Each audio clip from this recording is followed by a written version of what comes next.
चलिए शुरू करते हैं। कहाँ थे कल लास्ट हम लोग? आर्टिकल 5 हो चुका था ना। आर्टिकल 5 यहाँ तक किसी कोई दिक्कत? ये इतना बेंचेस का डिफरेंसेस क्यों है? और भी लोग हैं?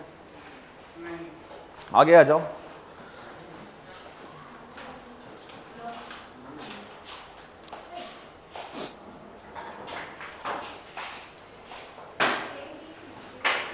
आप लोग भी आगे आ जाइए।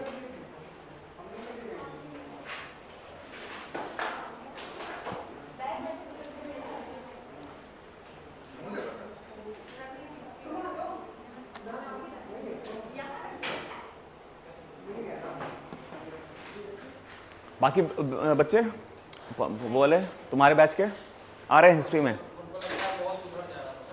अच्छा अच्छा अच्छा अच्छा अच्छा। हाँ वहाँ भी शायद शुरू वहाँ भी शायद शुरू हो चुका है ना। हाँ उसके बाद डीपीएस मतलब हिस्ट्री में नहीं आ रहे लोग? अच्छा कुछ आ रहे हैं ना। चलो ठीक, चलो भाई आगे आ जाओ जल्दी। एक ये फैन चला दीजिएगा ना, ये वाला। एक ये वाला भी, अब गर्मी आ चुकी है।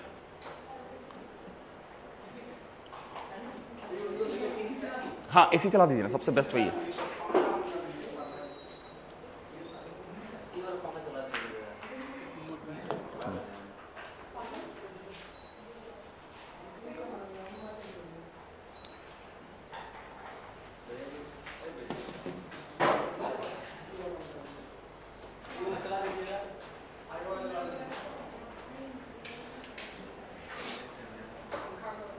चलो सब लोग आ गए, शुरू करें।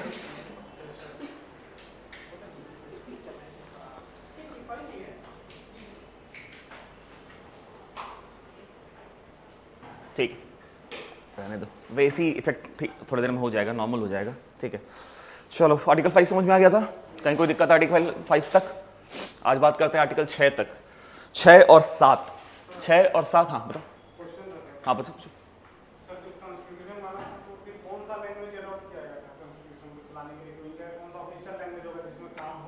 इंडिया का एज ऑफ नाउ ऑफिशियल अगर कहोगे तो अभी भी ऑफिशियल ऐसे तो लैंग्वेज है इंग्लिश।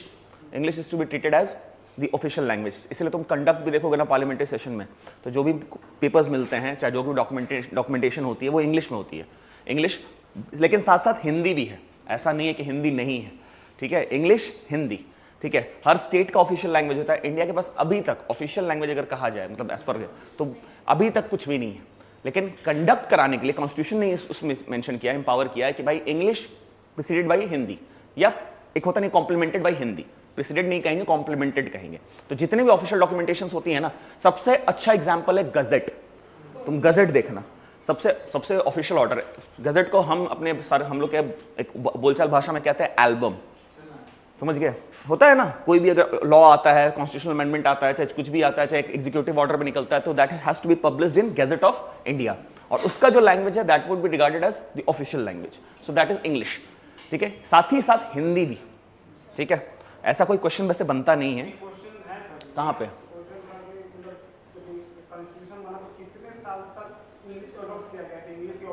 हाँ 15 था उसका भी। हाँ ये 15 साल तक अंग्रेजी कैरी आउट करना है। ठीक है, ठीक है। बहुत अब आज के डेट में ये लोग बहुत नहीं पूछते हैं, समझ रहे हो ना। लेकिन चलो ठीक है, लेकिन समझ में आ गया ना कि at the end of the day official language Hindi, sorry English, साथ ही साथ कॉम्प्लीमेंटेड बाई हिंदी। अगर दोनों का ऑप्शन आएगा, सपोज करो, समझ गया, तो इंग्लिश ही टिक करना। समझ गया? 15। हाँ 15। ठीक है, उसके बाद फिर देखो, संविधान बना तो कुछ रूल्स रेगुलेशंस संविधान ने खुद इंपावर दिए, उसका प्रोसीजर्स खुद बताया। बाद में किस पे छोड़ दिया? पार्लियामेंट पे। पार्लियामेंट क्या करेगा? उसको स्ट्रेच करेगा, एक्सटेंड करेगा, या उसको रिपेल कर देगा। ठीक है, इसमें भी जैसे हम लोग अभी सिटीजनशिप पढ़ रहे हैं ना, तो सिटीजनशिप में तुम क्या देखोगे? 5, 6, 7, 8, 9। ठीक है, ये 6 और 7 आर्टिकल किसके बारे में बात करेगा? पाकिस्तानी माइग्रेंट्स के बारे में बात करेगा। ठीक है, कि कुछ लोग यहां से गए, मतलब उधर से यहां आए, फिर कुछ लोग यहां से उधर गए, फिर उसके बाद रीसेटलमेंट परमिट के साथ साथ इधर आ गए, जो आर्टिकल 7 में बात होगी। 8 में किसकी बात होगी? पर्सन ऑफ इंडियन ओरिजिन की बात होगी। ठीक है, 9 में किसकी बात होगी? कि भाई किसी ने कहीं दूसरे देश की तुरंत नागरिकता ले ली, तो हमारा नागरिकता क्या हो जाएगा? यहां का नागरिकता उनकी खत्म हो जाएगी। 10 का क्या बात होगा? कि 5 से लेकर जो 9 तक का जो आर्टिकल है, समझो इस बात को, 5 से 9 तक का आर्टिकल है, और पार्लियामेंट अगर कोई भी कंडीशन फिट बैठाता है किसके लिए, सिटीजनशिप के लिए, तो वो सब कवर होगा, ठीक है, और वो सब सिटीजनशिप कहीं ना कहीं राइट्स देगा आपको। तो that would be covered in article 10। सबसे इंपॉर्टेंट आर्टिकल, इसके आगे का अगर कुछ भी प्रोसीजर होता है requiring to subject to requirement of citizenship rights, that would be controlled by whom, parliament. That would be empowered by whom, parliament. ठीक है, बस 5 से 11 का यही समरी है।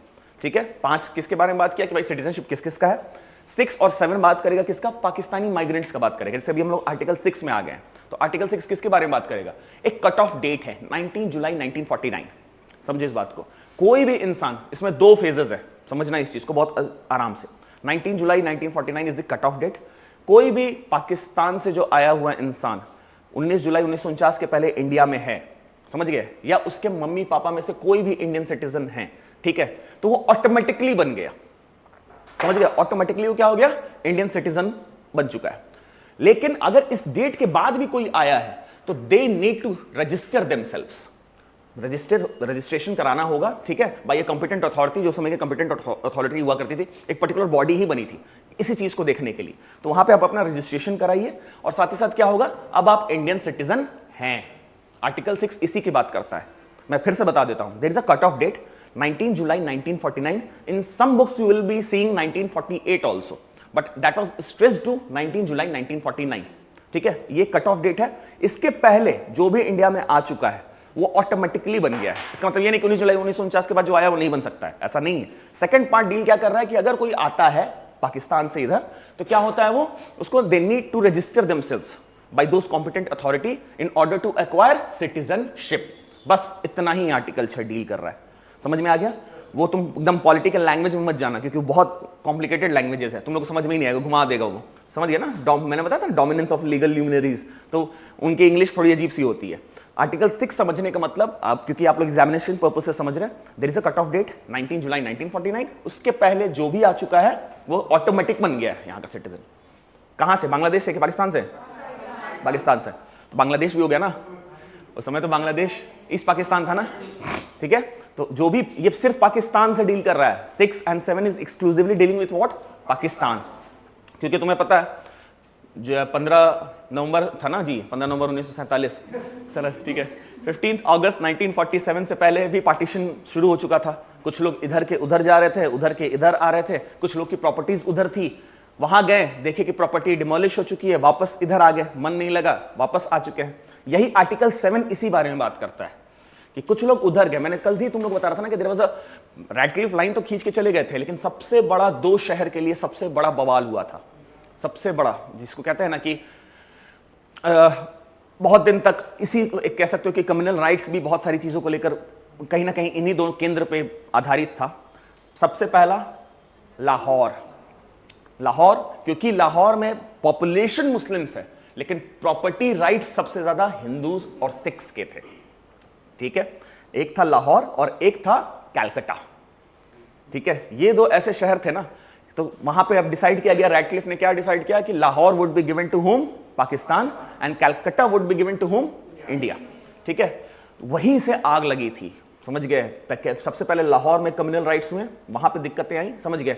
उसी वजह से तुम देखोगे आगे चलकर कि कैलकटा में इस कम्युनल आग का एक होता नहीं है कि भाई इस कम्युनल राइट्स का एक पूरा आग और लपेटे ना पड़े, इस वजह से कौन गया था, महात्मा गांधी नोआखली में बैठे हुए थे 15 अगस्त को, समझ गया। 15 अगस्त 1947 को अगर तुम पढ़ोगे तो महात्मा गांधी कहां थे, he was in Noakhali.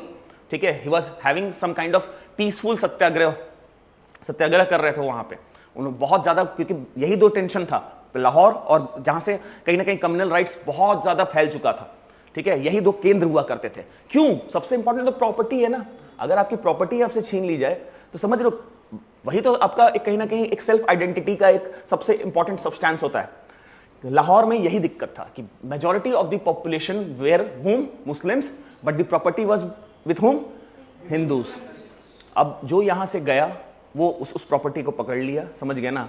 Communal riots हुए, बहुत सारी प्रॉपर्टीज डैमेज हुई।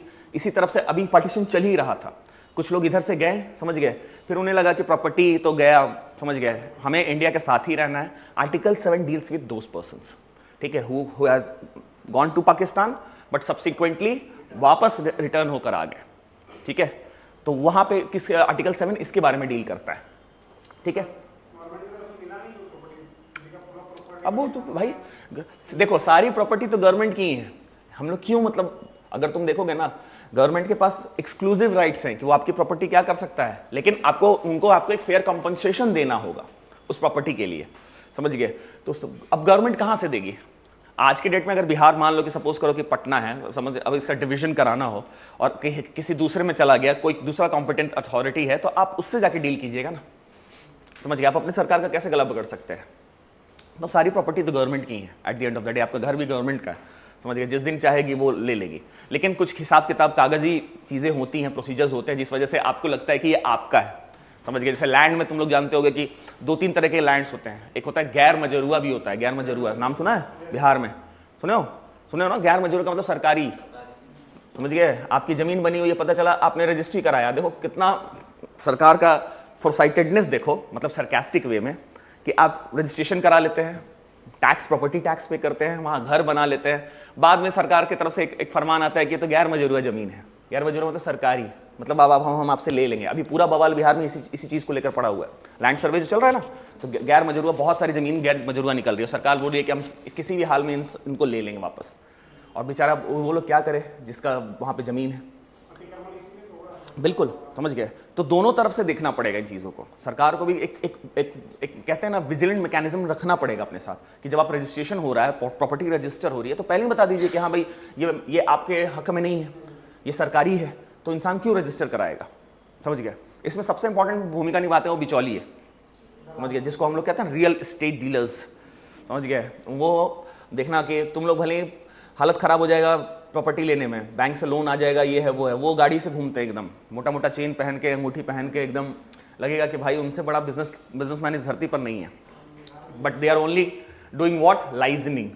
एक प्रॉपर्टी किसी को दिखाते हैं, वही प्रॉपर्टी सेम किसी और को दिखा देते हैं, वही प्रॉपर्टी उसको भी रजिस्टर करा दिए, वही प्रॉपर्टी उसको भी रजिस्टर करा दिए। बिहार में सबसे ज़्यादा अगर सिविल केसेस देखो तो लैंड केसेस है ना, सबसे ज़्यादा लैंड केसेस है। इसका सबसे बड़ा जिम्मेदार यही है, ठीक है। तो यही प्रॉपर्टी राइट्स आज से नहीं है, ये प्रॉपर्टी राइट्स सोचो उस समय से शुरू हुआ था, ठीक है। लाहौर में और कैलकाटा में क्या था, कैलकाटा में मुस्लिम पॉपुलेशंस की प्रॉपर्टीज बहुत ज़्यादा थी, but it was given to India, ठीक है। तो ये सारी चीज़ें इसे कहा गया ना, राइटक्लिफ को बहुत कम समय मिला था, कोई आइडिया नहीं था, बहुत सारे शहर इधर के उधर चले गए, उधर के इधर आ गए। सो जो मैकेनिज्म उसने ड्रॉ आउट किया था, उसके बाद फिर जो बाउंड्री उसने खींची, वो कहीं ना कहीं आज भी लोग उस पर सवाल उठाते हैं, समझ गए। तो इसी वजह से आर्टिकल 6 और आर्टिकल 7 किसके बारे में बात करता है? पाकिस्तान, माइग्रेंट्स ऑफ आर्टिकल क्या है कट ऑफ डेट जी आर्टिकल 6 में 19 जुलाई 1949, ठीक है। और आर्टिकल 7 किसके बारे में बात कर रहा है?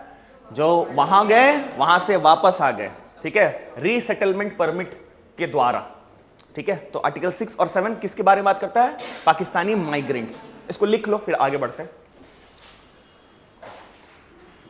Article 6 of the Indian constitution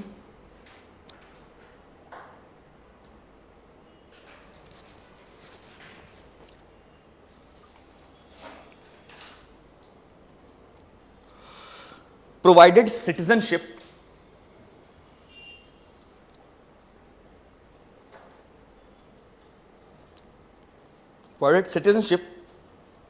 of certain persons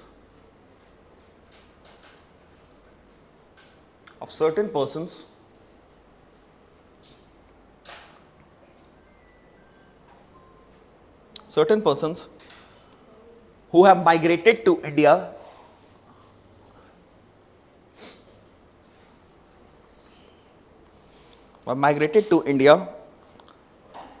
from Pakistan.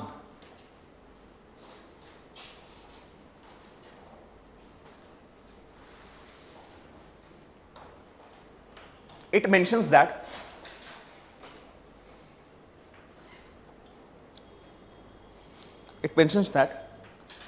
any person entering into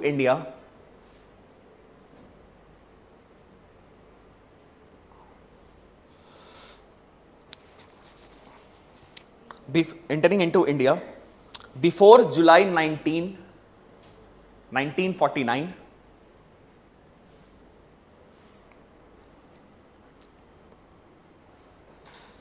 would automatically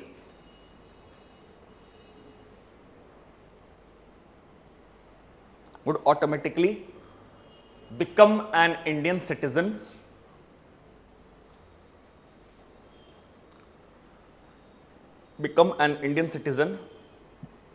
if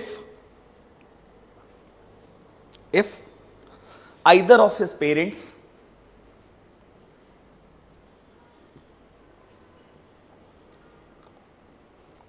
और ग्रैंड पेरेंट्स, दो जनरेशन देखे जाते हैं, ठीक है, पेरेंट्स और grand parents were born in India,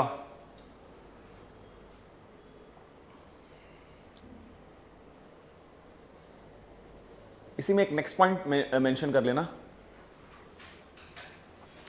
the person entering after this cut off date, after this cutoff date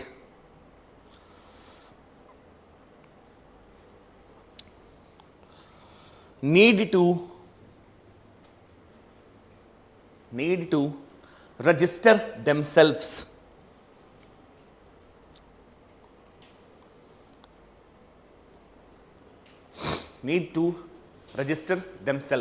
article 6 समझ में आया? कहीं कोई दिक्कत? इससे बस एक ही चीज बन सकता है, probable question what is the cut off date, ठीक है, आपसे स्टेटमेंट में पूछा जा सकता है कि हाँ भाई 19 जुलाई 1948 भी कहीं कहीं मेंशन्ड है, लेकिन अगर एग्जाम, क्योंकि बीपीएससी ने इस चीज को लिया भी है, यूपीपीसीएस ने भी इस डेट को माना है 19 जुलाई 1949, ठीक है। अच्छा, मैं आप लोगों को एक दो चार चीजें बता देता हूँ कि जो भी सरकारी किताबें हैं वही सिर्फ एडमिसिबल होती हैं, ठीक है, आपत्ति भेजने के लिए, और उन्हीं के आंसर्स माने जाते हैं, ठीक है। अगर मान लो सरकार का वेबसाइट है, सरकार का कोई रिपोर्ट है, बहुत सारे किताब में क्या होता है, बुक्स में, क्योंकि वो क्या होता है, प्राइवेट पब्लिकेशंस होते हैं, ठीक है, तो उसका जो फैक्ट्स होता है ना, कभी कभी देखते हैं कोई गाइड में कुछ मेंशन किया रहता है, कुछ में कुछ और मेंशन किया रहता है, that would not be admissible, commission कभी नहीं कहता है। इसीलिए क्यों कहा जाता है एनसीईआरटीज पढ़ने के लिए? एनसीईआरटी सिर्फ बेसिक्स के लिए नहीं पढ़ने को कहा जाता है, एनसीईआरटीज के जो लैंग्वेज है, चाहे एनसीईआरटीज में जो डेटाज हैं, वही एडमिसिबल होता है पब्लिक सर्विस कमीशन एग्जामिनेशन में। इसी वजह से एक बार आप लोग को एनसीईआरटी जरूर पढ़ जाना चाहिए, ठीक है, एनसीईआरटीज पढ़ के उनका एक छोटा सा नोट्स बना लीजिए, एक सिनॉप्सिस बना लीजिए आप लोग, ठीक है ना, कि जो जो इंपॉर्टेंट चीजें हैं ना एक जगह रहेंगी तो आपके लिए बेटर रहेगा। उसके बाद एक स्टैंडर्ड बुक साथ में, समझ गया? किताबें बहुत ज्यादा नहीं रखनी है, हर सब्जेक्ट के लिए एक स्टैंडर्ड बुक जो भी हो, ठीक है, जो भी तुम्हें अच्छा लगे, चाहे कोई टीचर सजेस्ट करे या फैकल्टी सजेस्ट करे या कोई सीनियर सजेस्ट करे, कोई एक स्टैंडर्ड बुक रखिए, साथ ही साथ एनसीईआरटीज रखिए। हर सब्जेक्ट का एनसीईआरटीज पढ़ना जरूरी है, खासकर बीपीएससी के लिए तो बिल्कुल।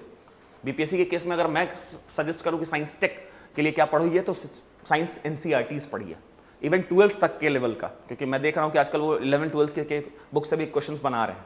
पढ़ जाने में क्या दिक्कत है यार, एक खुद बताओ, पढ़ने में क्या दिक्कत है? वही तो पढ़ना है आप लोग को, और सीधा सीधा क्वेश्चंस पूछ लेते हैं, सीधा सीधा कट कॉपी पेस्ट जिसको कहते हैं ना, वहां से उठाया और यहाँ लाके एकदम एयर ड्रॉप कर दिया आपके क्वेश्चन पेपर्स में। तो प्लीज, ठीक है, एनसीईआरटीज रखिए, हिस्ट्री के एनसीईआरटीज, ठीक है। ओल्ड एनसीईआरटीज हम लोग के टाइम में हम लोग ओल्ड एनसीईआरटीज पढ़ते थे 90s 91 का, अब पता है नहीं मिलता है या नहीं है, नहीं मिलता है, चलो कोई बात नहीं, हिस्ट्री तो सर पढ़ा देंगे, उतना ही सफिशिएंट है, एक स्टैंडर्ड किताब साथ में रखिएगा। पॉलिटी के लिए लोग बोलते हैं लक्ष्मीकांत, ठीक है, it's a fair book, Laxmikanth आप यूज कर सकते हैं, कोई दिक्कत नहीं है उसमें। साथ ही साथ हम जो पढ़ा रहे हैं, जो नोट्स लिखवा रहे हैं, बहुत है, इससे ज्यादा आप इधर उधर मत भागिएगा। और मैंने एक यूनिवर्सल गाइड आप लोगों को बता ही दिया है, वो तो पढ़ना ही है प्रीलिम्स के लिए, क्या? हाँ, वो गाइड, अरे Lucent you have to keep it, ठीक है, you have to keep that book, that is very handy. 60 से 65 क्वेश्चन एकदम एज इट इज पूछ लिए जाते हैं, आज भी पूछता है वहां पे, ठीक है। तो लूसेंट के इंपॉर्टेंस को अंडरमाइन नहीं कीजिए। याद रखिएगा, आप लोग कमीशंस का प्रिपरेशन कर रहे हैं, ना कि किसी भी सब्जेक्ट का पीएचडी कर रहे हैं। किसी सब्जेक्ट में बह नहीं जाना है, अरे वाह हिस्ट्री मजा आ रहा है, पॉलिटी मजा आ रहा है, ज्योग्राफी मजा आ रहा है, चलो यही पढ़ते रहते हैं। सारा सब्जेक्ट का, इसीलिए 3 सब्जेक्ट्स रखे गए हैं, ठीक है, 3 सब्जेक्ट्स इसीलिए रखे गए हैं एक दिन में कि भाई आप कहीं ना कहीं तीनों को रिवाइज कीजिए, जितना हो रहा है, जितने लेवल पे हो रहा है, मल्टीपल रिविजन्स करते चलिए, ठीक है। इसके बाद साइंस टेक लग जाएगा आपका, तो मोटा मोटी जून जुलाई तक तो आपका सब सब्जेक्ट का, अगर क्लासेस के साथ भी चलोगे तो 2 रिविजन्स तो हो ही जाएंगे, ठीक है ना। तो इस चीज़ का ध्यान रखिएगा आप लोग, ठीक है। 6 तक समझ में आया? आर्टिकल 6 पीछे नहीं आ रही हो क्या क्लास तुम? यार एग्जाम भी इसी टाइम आता है, चलो कोई बात नहीं। मुस्कान, हाँ ठीक है, 2 लोग थे ना, मुस्कान 1 मुस्कान 2 कहाँ गई? हाँ आएगी बाद में, अच्छा ठीक है, पूछेंगे तुम लोग से प्रीलिम्स के बाद हम, ठीक है ठीक है। चलिए आर्टिकल 7 पे आते हैं। आर्टिकल 7 क्या बात डील कर रहा था? ठीक है, person who have gone there and then returned back, ठीक है। मेंशन कर लीजिए article 7 of the Indian constitution.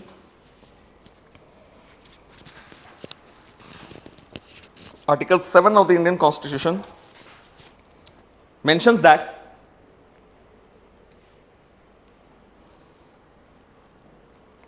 those who had migrated to Pakistan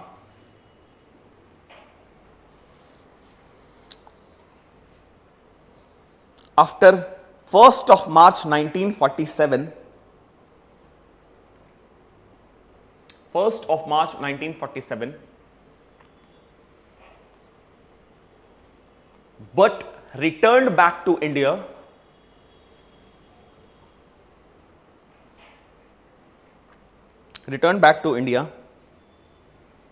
on resettlement permits,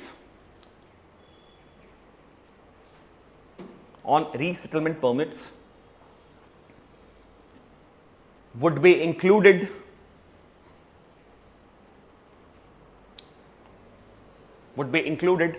within the citizenship net,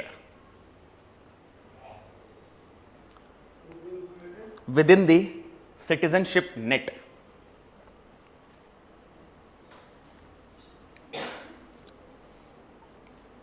ठीक है, इतना ही लिखो, इससे ज्यादा जरूरत नहीं है। अरे मतलब सिटीजन्स बन जाएंगे वो। सिटीजनशिप नेट का मतलब क्या होता है? अरे सिटीजनशिप अम्ब्रेला, समझ गए, ये एक थोड़ा सा बड़ा टर्म है। मतलब समझो सिटीजन्स बन जाएंगे। 1 मार्च 1947 से पहले गए लेकिन वापस आ गए रिसेटलमेंट परमिट के लिए। बहुत सारे लोग वापस अप्लाई भी किए थे, ठीक है। ये हर जगह होता है, ये कोई नया चीज नहीं है। सिटीजनशिप के लिए आप, अच्छा तुमको भी बाहर जाना होगा तो वहां का कुछ एक सिस्टम होगा ना जिसको तुमको फुलफिल करना पड़ेगा। अभी जैसे देखो तुम लोग, ये कॉन्स्टिट्यूशनल मेथड्स है, कॉन्स्टिट्यूशनल प्रोविजन है सिटीजनशिप के। और इसके बाद क्या होता है, आर्टिकल 11 की जब हम बात करेंगे जो पार्लियामेंट, तो पार्लियामेंट ने उसके बाद से बहुत सारे कानून बनाए कि हम सिटीजनशिप 4 तरीके से दे सकते हैं। कौन कौन से थे बताओ पिछला क्लास? बर्थ, अरे रुक जा, वो नहीं कह रहे हैं कि 4 मेथड्स थे आर्टिकल 11। क्या जी तुम दोनों नहीं हो रही है पढ़ाई? Birth, descent, naturalisation, registration. हाँ, 4 तरीके से 4 मेथड्स हुआ करते हैं। आर्टिकल 11 रिवाइज करता है कि इंडियन सिटीजनशिप पाने के अब आज के डेट में 4 मेथड्स है, बर्थ, डिसेंट, नेचुरलाइजेशन, रजिस्ट्रेशन, ठीक है। समझाऊंगा आर्टिकल 11 के मैं ये चारों मेथड समझाऊंगा कि आज का इंडिया सिटीजनशिप अगर किसी को अक्वायर करना है तो ये सारी चीजें, ठीक है। रजिस्ट्रेशन के थ्रू ही अदनान सामी आए थे। अदनान सामी का नाम सुना है? ठीक है, मुझको भी तो लिफ्ट करा दे, ठीक है। तो रजिस्ट्रेशन के थ्रू ही आए थे कि 7 साल, उसमें भी एक प्रोविजन होता है कि 7 साल आपको रहना पड़ता है, उसके बाद आप अप्लाई कर सकते हैं इंडिया के सिटीजनशिप के लिए। बहुत सारे मेथड्स है, मतलब ये 4 ये है, मैं समझा दूंगा। और 4 बार अभी भी आज तक कॉन्स्टिट्यूशनल अमेंडमेंट, मतलब इस सिटीजनशिप को अमेंड किया गया है, ठीक है। 4 बार किया गया है, याद रखिएगा। ये भी पूछा जा सकता है, मैं लिखवा दूंगा ऐसे, कोई दिक्कत नहीं इस चीज में। आर्टिकल 6 और 7 समझ में आ गया। अब 8 बात करता है पर्सन्स ऑफ इंडियन ओरिजिन के बारे में, जो बाहर हैं, ठीक है, इंडिया का, लेकिन कहीं ना कहीं उनके फादर या ग्रैंडफादर कहां थे? यहीं थे, इंडिया में थे। तो उनको सिटीजनशिप कैसे मिलेगी? तो जहां पर वो हैं वहां के डिप्लोमेटिक मिशन में जाकर उनको क्या कराना पड़ेगा? रजिस्टर कराना पड़ेगा। समझ में आ गया कि कुछ लोग, बहुत बाहर भी तो बहुत लोग गए थे, ठीक है, बाहर काम करने गए। एक पहले लॉ हुआ करता था गिरमिटिया, नाम सुना है? नहीं सुना है? अरे गिरमिटिया,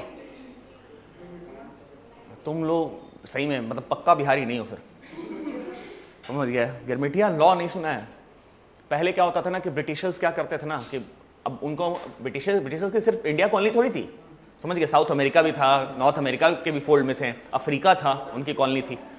तो वहाँ सस्ते लेबर्स चाहिए होते थे। क्या हो गया जी? बता रहे हैं, सुन लो, ठीक है। पूछा जा सकता है, ये भी बीपीएससी में गिरमिटिया पूछा गया हुआ है कि हु आर गिरमिटियास। प्रीलिम्स का क्वेश्चन है, तुम जाके देखना 64 से 65 में। हाँ, इंडियंस लोग को भेजा जाता था, तो सबसे ज्यादा बिहार से ही लोग जाते थे, ठीक है, बिहार और तमिलनाडु, मतलब साउथ में, ठीक है, क्योंकि वी वेर हेवीली बिल्ट।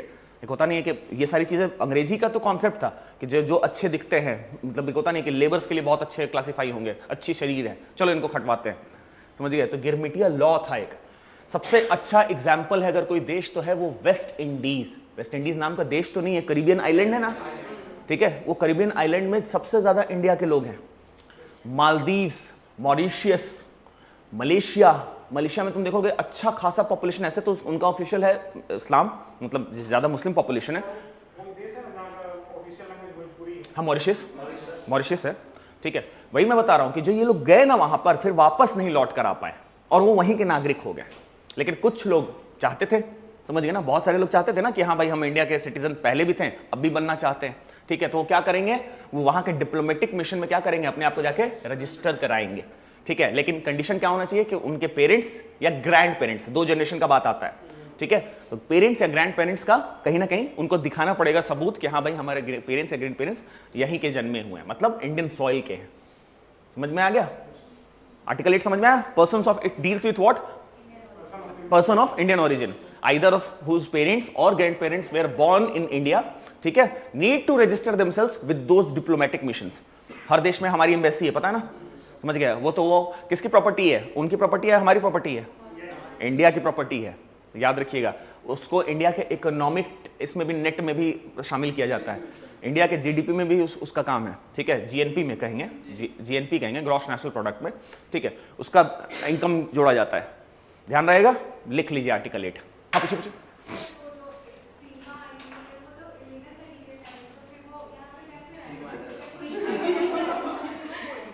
देखो अच्छा क्वेश्चन है, very good very good very good, बहुत अच्छा क्वेश्चन है, मैं बताता हूं। ये एक्चुअल में अच्छा क्वेश्चन है, तुम लोग को जानना चाहिए। अभी मैंने तुम लोग को 4 मेथड बताया ना, आर्टिकल 11 पार्लियामेंट 4 तरीके से हो सकता है। तो रजिस्ट्रेशन वाले में पता है एक क्लॉज है कि अगर कोई यहां शादी करता है, समझ गए, वो रह सकता है, लेकिन सिटीजन अभी सीमा नहीं हुई है, समझ गई, 7 साल उसको यहां रहना पड़ेगा, तब वो अप्लाई कर सकती है इंडिया के सिटीजनशिप में, समझ गए। इलीगल नहीं कह सकती हो क्योंकि उसने शादी कर ली ना। यहां पे अगर कोई शादी करता है, ये भी कंडीशंस हैं, अभी जब हम लोग आर्टिकल 11 पढ़ेंगे ना, तो बर्थ, नेचुरलाइजेशन, डिसेंट और रजिस्ट्रेशन। तो रजिस्ट्रेशन का सबसे पहला क्राइटेरिया में से एक है कि अगर किसी ने कोई शादी कर ली हो तो, ठीक है। जैसे one of my friend married, recently got married to an Ukrainian, ठीक है, she is an Ukrainian girl. तो अब क्या हुआ कि भाई रह तो सकती है, she is living in Patna, कोई दिक्कत नहीं है, 7 ईयर्स जैसे ही रजिस्ट्रेशन हो जाएगा, she would be citizen of what, यहाँ की सिटीजन हो जाएगी। तो इलीगल नहीं है वो, इलीगल तरीके से आई होगी, लेकिन प्रूव नहीं ना कर सकते हो, शादी कर चुकी है। अगर कल के डेट में आप भी फॉरेन से शादी करोगे, कोई भी कहीं भी देश का लॉ ऐसा नहीं कहता है कि आप किसी से शादी करोगे बाहर के शादी से तो उसको यहां नहीं रहने दिया जाएगा, सिटीजन नहीं बन सकते हो अभी। सिटीजन कब बनोगे, 7 साल यहां रहिए, ठीक है ना, 7 ईयर्स यहां पे बिताइए, तब आप सिटीजनशिप के लिए अप्लाई कर सकते हैं। 7 ईयर्स अभी के डेट में 7 साल है कि 7 साल आपके, हाँ बहुत सारे कंडीशंस होते हैं, ऐसा नहीं है, यहीं पर रख दिए हैं। नहीं, रजिस्ट्रेशन तो, सिटीजनशिप तो अप्लाई कराना पड़ेगा। कोई भी, अच्छा एक बात बताओ, वो भी मान लो ऐसा भी नहीं हो सकता है, देखो जो इंडियन ओरिजिन वाली जो कॉन्सेप्ट आती है ना, जो बाहर का कॉन्सेप्ट आता है, समझो तुम बाहर रह सकते हो, कोई भी काम करने के लिए भी तो बाहर रह सकता है, ऐसा थोड़ी है कि 10 साल 15 साल 25 साल एकदम रह सकता है।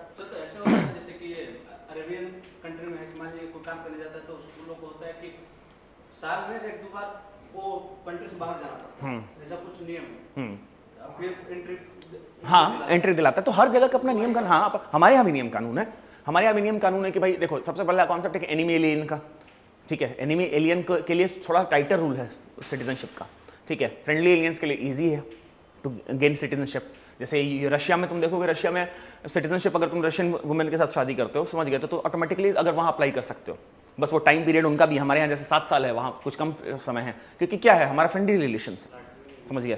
तो हर जगह ऐसा होता है, समय के साथ चीज़ें बदल जाती हैं, ठीक है। तो इलीगली भले ही वो आई हो, लेकिन शादी कर ली है ना, ठीक है, और शादी कर ली है तो वो क्या हो सकती है, कहीं ना कहीं एक इंडियन से शादी की है, तो उसका भी कुछ ना कुछ हक बनता है, ठीक है।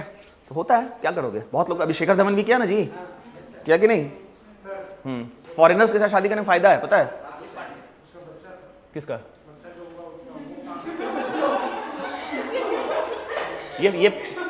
ये पीसीएस में नहीं पूछेगा।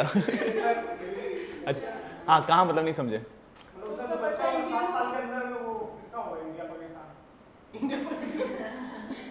अच्छा इसका सीमा वाले, सीमा नहीं जैसे समझो, नहीं हाँ, वो कहीं भी अप्लाई कर सकता है, इसके साथ उसके साथ वो फायदा नहीं, अभी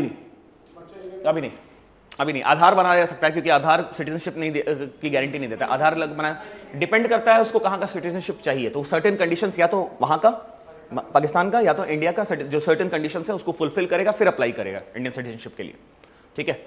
लेकिन अगर इसमें भी एक केस है, दोनों में से पेरेंट्स एक तो इंडियन है ना, तो ऑटोमेटिकली भी हो सकता है, समझ गया, ऑटोमेटिकली भी बन गया वो, समझ गया। तुम अभी आएंगे बाई बर्थ जो आता है ना, तो बाई बर्थ में ये कंडीशन है, समझ गया। लेकिन उसके लिए इंडियन सिटीजनशिप लेना इजी है, मतलब वो ऑटोमेटिक बन चुका है, समझो कि अभी वो इंडियन है हाँ, चाहे वहां का भी क्लेम कर सकता है, क्योंकि एक हाफ किधर का है, पाकिस्तान का है। लेकिन जैसे ही उधर का लेगा, इधर का खत्म। यही आर्टिकल 9 डील करता है कि जैसे ही आपने कहीं और की नागरिकता ली, समझ गया ना, तुरंत वहीं से ऑटोमेटिकली टर्मिनेट इंडिया का सिटीजनशिप हो जाएगा, मतलब अब आपका इंडियन सिटीजनशिप से कोई वास्ता नहीं है। 8 लिखा है अभी तक, इसको लिख लो, आर्टिकल 8। ये समझ में आया ना, 6, 7, 8, 6-7 बात करता है पाकिस्तान की, 8 बात करता है बाहरी लोग की, समझ गए, जो कहीं ना कहीं भारत के एक होता नहीं है कि भाई भारत से उनका संबंध है, ठीक है। 9 इसकी बात करता है, इसी सीक्वेंस में याद कीजिएगा आप लोग।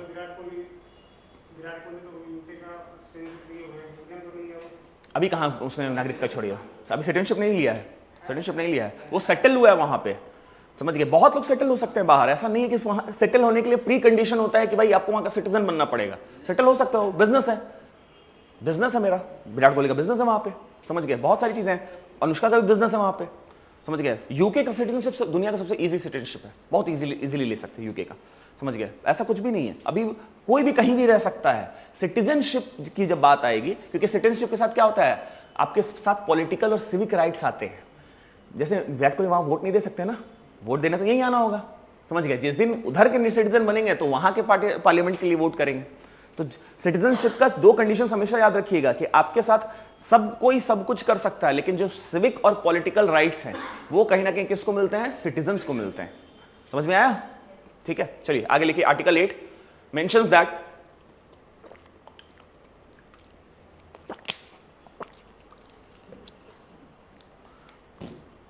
those persons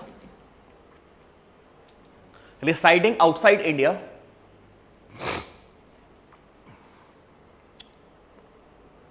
either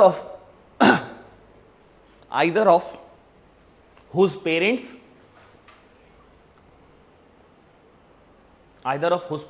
or grandparents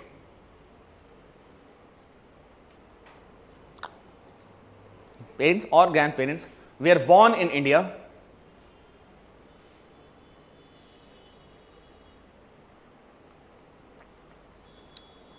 could register themselves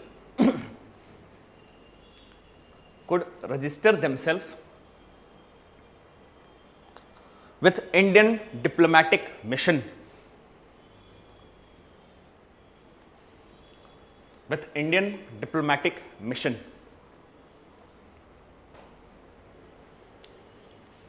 इसी के नीचे आर्टिकल 9 भी लिख लो। आर्टिकल 9 समझ में आया,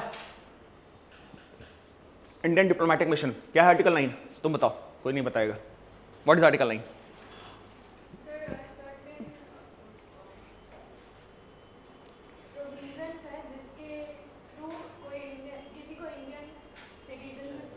वाह वाह वाह वाह वाह वाह वाह, क्या क्या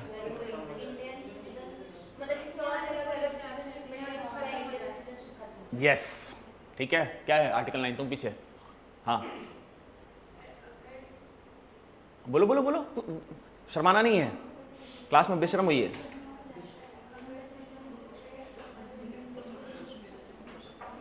आर्टिकल 9 का देखो, फिर से सुन लो।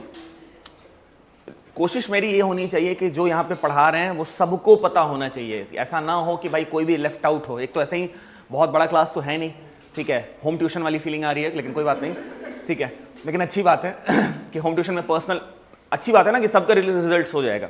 कम से कम मैं तो अपना बचा लूंगा कि हाँ भाई 9 में 10 मारे हैं, कम से कम मिनिमम कोई मारेगा तो 7 आउट ऑफ 10, वो भी it's a very good score.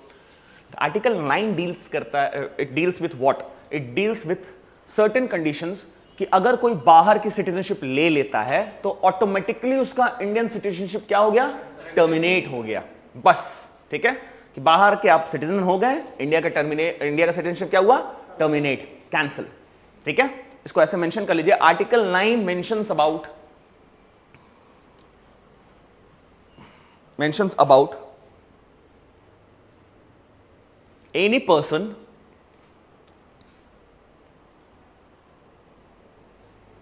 who has acquired the citizenship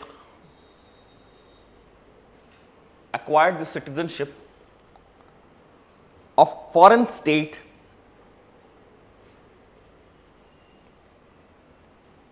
will no longer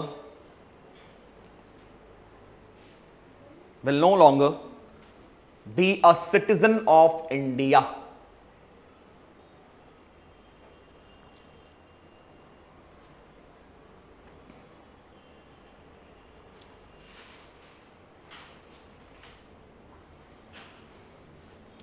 ठीक है,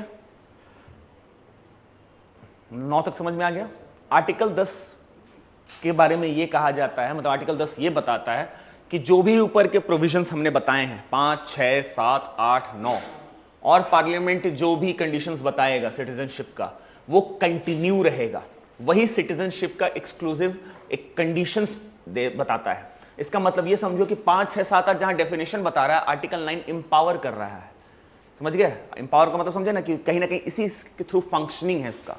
ठीक है, सारे मैकेनिज्म्स तो लिख दिए हैं, लेकिन मैकेनिज्म्स को एम्पावर करने के लिए भी एक आर्टिकल हमने मेंशन करा दिया, दैट इज आर्टिकल 9। ठीक है, आर्टिकल 9 को इस तरीके से लिखिए। आर्टिकल 9 क्या हो गया? Sorry my mistake, article 10, my bad. Article 10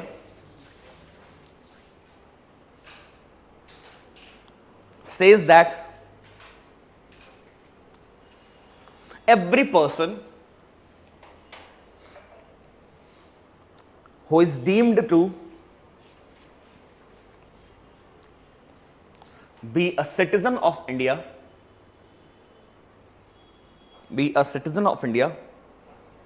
under any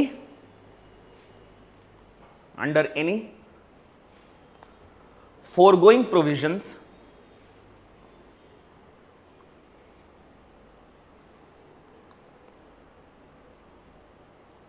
under any of the foregoing provisions will continue to be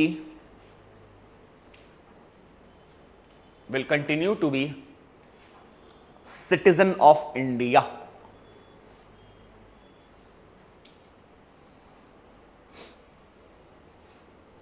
Continue to be citizen of India. समझ में आ गया? कोई नहीं समझ में आया? लैंग्वेज, अरे हाँ हम बता, इसीलिए तो आसान भाषा में तुम लोग को बता रहे हैं। देखो ये भाषाएं समझने लगोगे ना तो घूम जाओगे, समझ गए? इसीलिए यूपीएससी या स्टेट पीसीएस क्या करता है ना कि सिटीजनशिप से जब भी क्वेश्चन पूछता है ना तो बहुत हल्का क्वेश्चन पूछता है। आर्टिकल हम बात किए 5 में क्या बता रहा है, संविधान ने क्या बताया कि क्या कंडीशन है इंडिया के सिटीजनशिप के, यहाँ के लोगों के लिए। ठीक है, 6 और 7 किससे डील किया? पाकिस्तान के रिस्पेक्ट से, क्योंकि हम उस समय पार्टीशन स्टेज में थे और कोई तो पार्टीशन नहीं हो रहा था, इंडिया और पाकिस्तान का ही पार्टीशन हो रहा था, तो वो वहां के बारे में बात किया। आर्टिकल 8 किसके बारे में बात किया? पर्सन्स ऑफ इंडियन ऑरिजिन, जो चाहते हैं इंडिया का सिटीजन बनना। आर्टिकल 9 किस बारे में बात किया? टर्मिनेशन सिटीजनशिप का, कि अगर कोई बाहर का ले लेता है यहाँ का, उसका सिटीजनशिप टर्मिनेशन हो गया। तो ये सब कॉन्स्टिट्यूशनल कंडीशंस हो गए। ठीक है, इनमें अगर यही कह रहे हैं कि ये आर्टिकल 10 क्या कर रहा है ना, एम्पावर कर रहा है कि 5, 6, 7, 8 में जो भी कंडीशंस बनाए गए हैं और जो भी इसमें फिट बैठ रहे हैं वो कंटिन्यू रहेंगे इंडिया के सिटीजन बनने के लिए। यही बात बताई जा रही है, इतना नहीं सोचना है। ठीक है, कि जो भी फोरगोइंग, देखो लिखा हुआ ना वर्ड फोरगोइंग प्रोविजंस, कल के डेट में मान लो कॉन्स्टिट्यूशनल अमेंडमेंट करना है, समझ गया ना, तो वो भी तो एक कंडीशन बन गया ना। तो यही आर्टिकल 10 बता रहा है कि ये कंडीशंस जरूरी है। ठीक है, आपको इंडिया का सिटीजनशिप पाने के लिए एकदम आसान भाषा में बता दी है तुम लोगों को, समझ गए? मतलब समझो एम्पावरिंग आर्टिकल है, एक आर्टिकल होता है एम्पावर करने के लिए, समझ गए? कि कुछ कंडीशंस होते हैं, हम इसको एम्पावर कर दिए। जैसे फंडामेंटल राइट्स से पढ़ोगे तो article 32 right to constitutional remedy, वो क्या करता है? वो सारे फंडामेंटल राइट्स को एम्पावर करता है। क्यों? क्योंकि वो एक तरीका बताता है कि हाँ भाई अगर आपका फंडामेंटल राइट्स वायलेट हो रहा है तो आप किस मैकेनिज्म के थ्रू कोर्ट्स जा सकते हैं। तो एम्पावर किया ना जी इसको। वैसे ही आर्टिकल 10 एम्पावर किया, क्या कर रहा है? यहां सारे राइट्स को एम्पावर कर रहा है, सिटीजनशिप राइट्स को एम्पावर कर रहा है। बस इतना समझिए। जो भी फोरगोइंग प्रोविजंस हैं, कल के डेट में चेंजेस भी होंगे ना, और अगर आप उसमें फिट हैं तो क्या है, you will continue to be a citizen of India. इसीलिए कुछ कुछ चीजें कॉन्स्टिट्यूशन में मेंशन कराई जाती हैं, एम्पावर कराई जाती हैं, ताकि कल के डेट में आपसे अचानक से कुछ चीजें छीन ना ली जाएं। समझ में आया? 5 6 7 8 तो कंडीशंस बता दिया कि कहां के कौन कौन लोग कैसे अप्लाई कर सकते हैं, किस तरीके से आ सकते हैं। 10 क्या कह रहा है कि इन सारे कंडीशंस में जहां भी आप फिट बैठते हैं तो आप इंडिया के सिटीजन हो सकते हैं। समझ में आया सबको? किसी को कोई दिक्कत पीछे? पक्का? चलो 11 क्या बताएं? 11 तो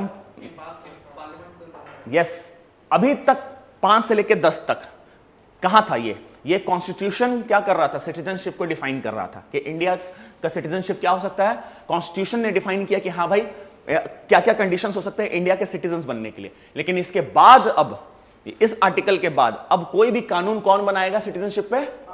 पार्लियामेंट बनाएगा। क्या कर सकता है? किसी का सिटीजनशिप ले सकता है और किसी से दे सकता है। मतलब इसको इंग्लिश में कहते हैं acquisition, acquiring a citizenship and termination. समझ गए? और इस पे कानून कौन बना सकता है? पार्लियामेंट। मेंशन कीजिए, article 11 states that the parliament has the power to make any provisions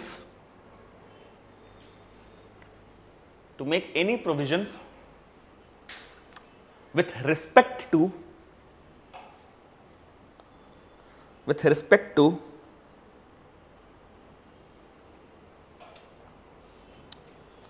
acquisition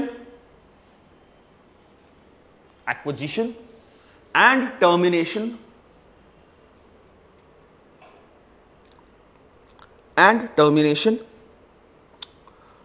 of Indian citizenship। मच्छर है क्या? कल वो बोल देना। अच्छा कल से तो क्लासेस हैं? अच्छा कल है, ठीक है। तो हम जाते समय चाहे तुम लोग ही बोल देना कि स्प्रे होगा उनके पास, they would put it on. ठीक है, मच्छर वाला होता है ना, मच्छर भगाओ। क्या होता है? हीट। ठीक है, लिख लिया। Termination, acquisition and termination of Indian citizenship. सबसे पहला कानून बनकर आता है जो आज भी ग्राउंड है सिटीजनशिप का, वो है सिटीजनशिप एक्ट ऑफ 1955। ठीक है, वहीं से फ्लो होकर आता है कि भाई अब कैसे कैसे सिटीजन बन सकते हैं इंडिया के। 4 तरीके मैंने बताया ना, by birth, descent, naturalisation and registration. यहां तक अब चलो 5 से 11 समझ में आ गया ना? यहां किसी को कोई दिक्कत? एक बार पढ़ लीजिए, 2 मिनट का टाइम दे रहे हैं, कहीं कोई दिक्कत हो तो बताइए। इसके बाद अब 1955 के बारे में बात होगी।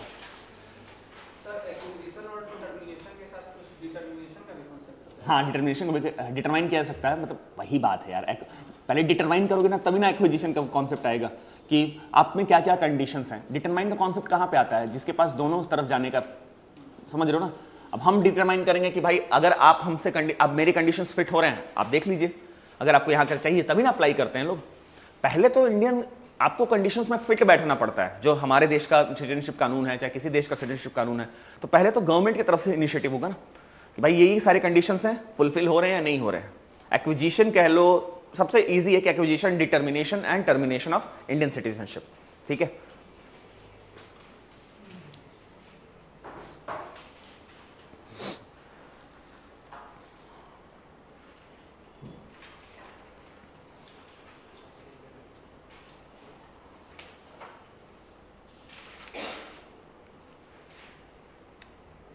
हो गया? पढ़ लिया?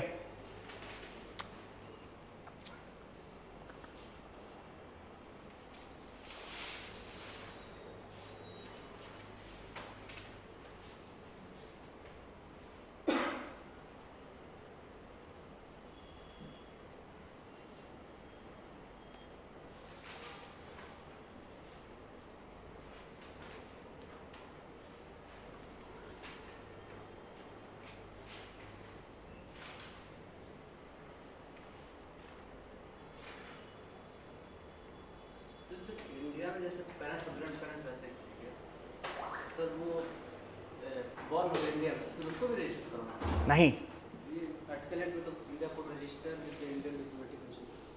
अरे तो बताएगा ना तुम्हें, मेरे पापा मम्मी, हाँ तो सर्टिफिकेट, वैलिड सर्टिफिकेट देना पड़ेगा ना। हाँ हाँ, रजिस्टर करवाना पड़ेगा। हाँ रजिस्टर करवाएगा। अब कैसे पता चलेगा खुद बताओ। तो तुम वहाँ रजिस्ट्रेशन कराओगे ना कि हाँ मेरे मम्मी पापा, चाहे मेरे मम्मी पापा के मम्मी पापा क्या हैं, उनका बर्थ सर्टिफिकेट हो, चाहे उनका सिटीजनशिप यहाँ का जो कार्ड है सिटीजनशिप वो दिखाएंगे, तो रजिस्ट्रेशन वैसे ही होगा ना।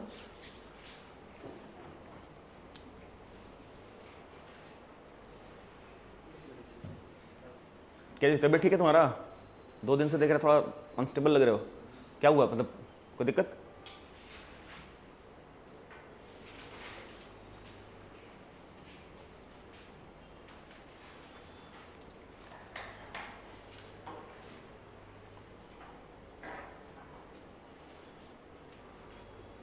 सर डुअल सिटीजनशिप नहीं चलता? नहीं नहीं नहीं, डुअल सिटीजनशिप नहीं चलता है।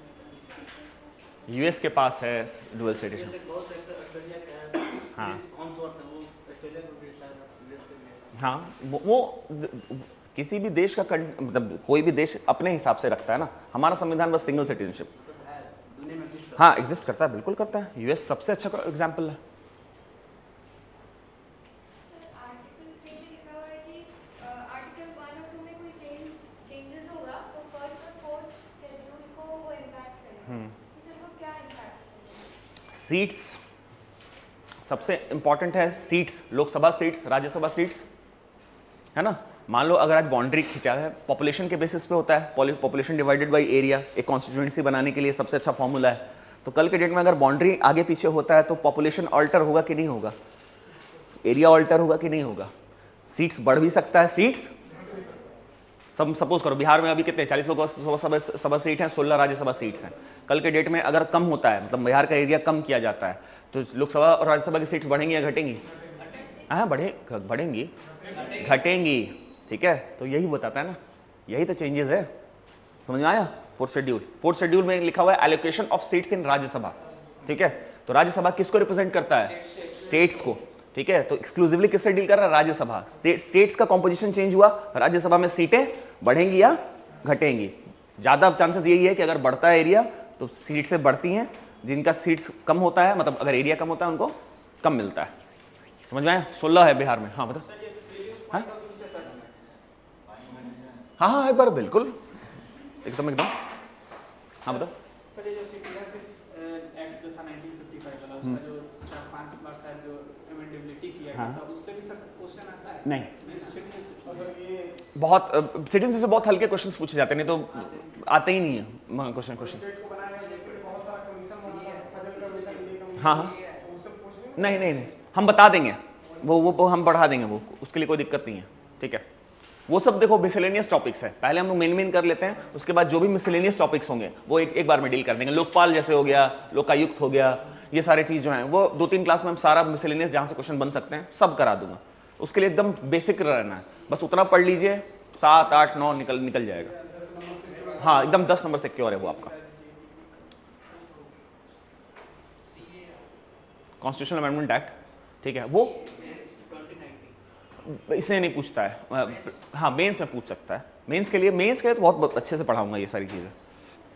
अभी ऐसा मेंस के लिए बोल रहे हैं।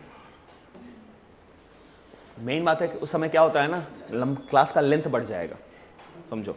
पीटी के लिए तुम अभी 1-1.5 घंटा 2 घंटा इज सफिशिएंट एक सब पर्टिकुलर टॉपिक को कवर कराने के लिए। मेंस के टाइम में क्योंकि आपको वहाँ एनालिटिकल पार्ट भी आ जाता है, फेवर अगेंस्ट, फिर आपको क्या होता है एक बैलेंस्ड ओपिनियन क्रिएट करना होता है। तो तुम लोग को जब तक हम फेवर ना बताएं, अगेंस्ट ना बताएं, तो कैसे कंक्लूजन ड्रॉ आउट करोगे, ठीक है। हर सिक्के के 2 पहलू होते हैं ना, तो दोनों पहलू पहले जानना जरूरी होता है, एक तरफ टिल्टेड नहीं रहना है, ठीक है। हो गया, सब लोग पढ़ लिए पक्का? बताइए जी रिया, आर्टिकल 7। जो लोग पाकिस्तान यहाँ से पाकिस्तान गए थे फिर वहाँ से वापस आए थे 1 मार्च 1946। वेरी गुड, ठीक है, वेरी गुड। आर्टिकल 11। तो दबाव में क्यों आ जाते हो, अभी पढ़ा है। पार्लियामेंट के पास हाँ, कि किसी का सिटीजनशिप ले भी सकता है या छीन भी सकता ले भी सकता है छीन भी सकता है, ठीक है, चलो दोनों तो बात एक ही हो गया ना। है। हाँ ठीक है, ठीक है। तुम बताओ जी आर्टिकल 5। देखना नहीं है।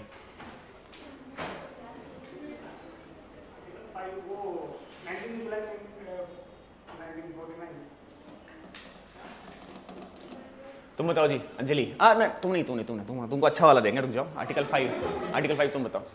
हम शक्लें देख के बता सकते हैं किसको पता है किसको नहीं पता है। हाँ तुम ही से पूछ रहे हैं। अरे नाम बोल लिए।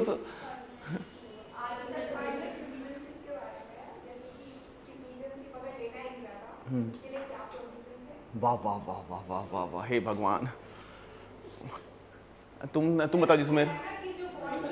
हाँ यस, यही पूछ रहा हूँ। आर्टिकल 5 से 11 तो वही से डील कर रहा है कि सर्टेन कंडीशन। हाँ ठीक है, तो आर्टिकल 5 क्या डील कर रहा है? हाँ जो भी इंसान यहाँ पे जन्मा है, ठीक है ना, यस यस ठीक, 5 साल से जो यहाँ पे रिसाइड कर रहा है वो ऑटोमेटिकली क्या हो सकता है, यहाँ पे सिटीजन बन सकता है। अरे जो वहां से आएंगे तो हम लोग एक परमिट सिस्टम, हर देश एक परमिट सिस्टम रखता है ना, रीसेटलमेंट परमिट। उस समय जो परमिट सिस्टम लाया गया था उसको 1.5 साल का टाइम था, लेकिन तुम 2 साल मान के चलो, मतलब 1900 कमेंसमेंट ऑफ कॉन्स्टिट्यूशन से पहले, समझ गया, वो वाला चीज़ है। नहीं, हम आज़ाद कब हुए? 47, 26 जनवरी 1950 को सिटीजनशिप का एक्ट हम ये लेकर आए, उसके बीच का समय, ठीक है, वही रिसेटलमेंट परमिट है कि आप वापस आ सकते हैं। क्या गलत हो गया? सब ठीक है, चलो तुम बताओ जी पीछे आर्टिकल 10।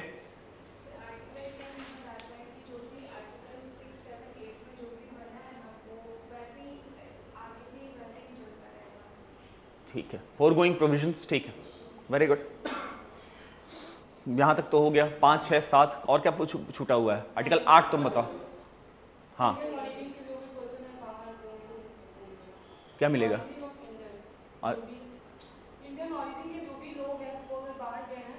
हाँ हाँ तो उनको यहाँ का सिटीजनशिप मिल सकता है। कैसे मिल सकता है? क्या कुछ कंडीशंस है ना?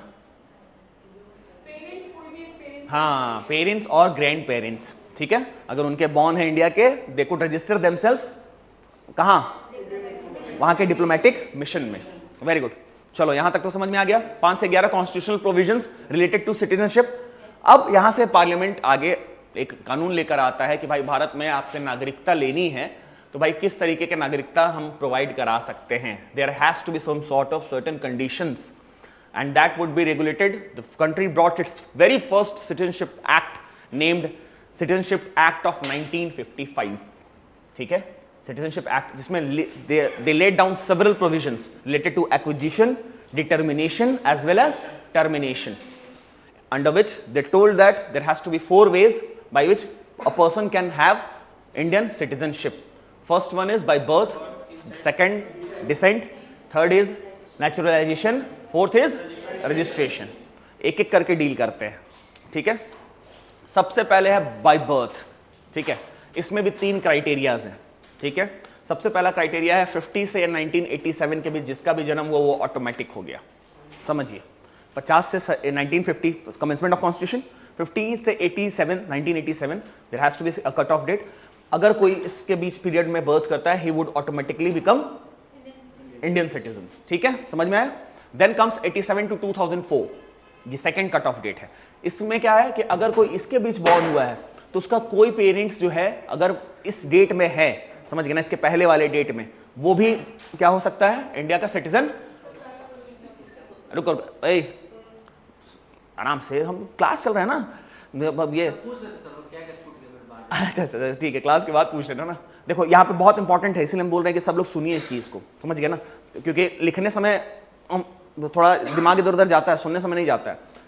बाय बर्थ का मतलब हुआ 3 कंडीशंस हैं यहाँ पे, समझो इस चीज को। पहला, कमेंसमेंट ऑफ कॉन्स्टिट्यूशन डेट क्या है, 26 जनवरी 1950। 50 से लेके 1987 तक अगर कोई जन्मा यहाँ पे, वो ऑटोमेटिकली क्या हो गया, इंडियन सिटीजन हो गया, ठीक है, इसके लिए कोई कुछ नहीं करना है।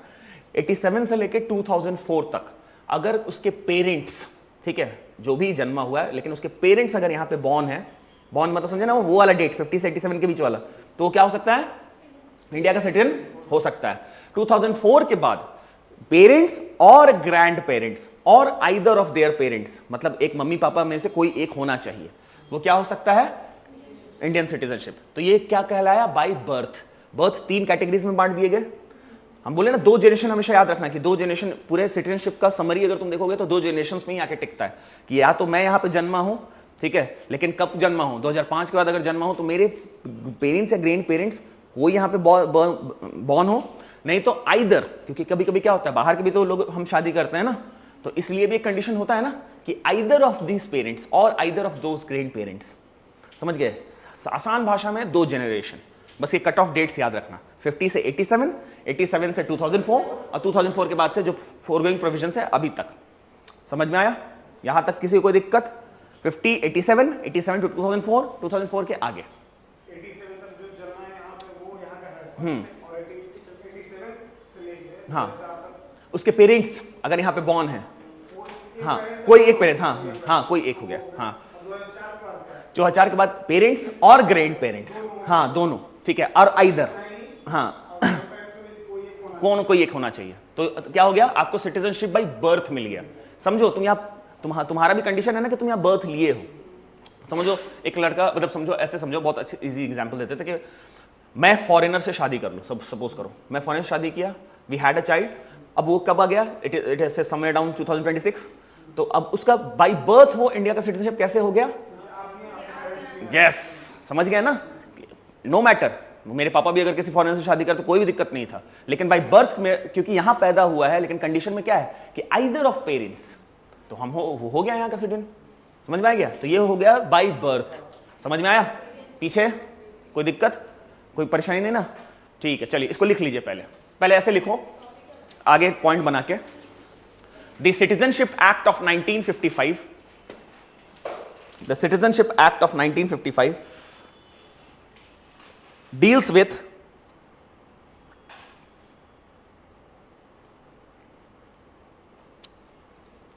acquisition and determination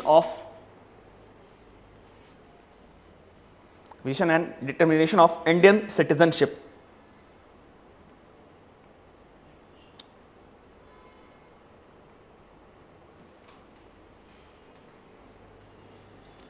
This act provides